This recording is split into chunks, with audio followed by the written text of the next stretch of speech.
তো আজকে হলো 11ই এপ্রিল, মানে হালকা হবে পয়লা বৈশাখ হতে এখনো বাকি আছে, আর এখনো হালকা হবে চৈত্র সেল চলছে।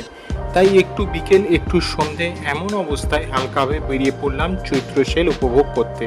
প্রথমেই হালকাভাবে চলে গেলাম সামনের এই জুতো কাম গোডাউনের সেলের দোকানে। অন্য কিছু কেনো বা না কেনো, চৈত্র সেলের জুতো কেনা হালকাভাবে মাস্ট।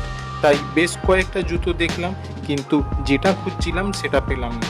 তাই হালকাভাবে হাঁটা লাগালাম অন্য জুতো সেলের দিকে।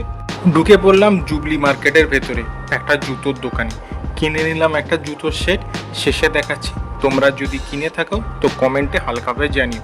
তারপরে আরও ভেতরে গিয়ে এই ড্রেসগুলোর ওপর হালকাভাবে চোখ বুলিয়ে চলে গেলাম মশলার দোকানের দিকে। বেশ কয়েকটা মশলা নিয়ে হাঁটা লাগালাম অন্য দোকানের দিকে। গিয়ে দাঁড়ালাম লোহা লক্করের দোকানে। আমি তো একদম হালকাভাবে বোর হয়ে গেছি, কি কিনলাম শেষে দেখাচ্ছি। তারপর হালকাভাবে ওখান থেকে বেরিয়ে চললাম রেল লাইনের দিকে। হালকাভাবে ওটাকে টপকে ব্রিজের তলা দিয়ে পৌঁছে গেলাম ফুচকার দোকানে। তারপর ওখান থেকে ঘরে। তো আমরা এই সেলে কিনেছিলাম বড় স্টিলের বাস্ক আর এই জগিং জুতো। দেখা হচ্ছে পরের ভিডিওতে।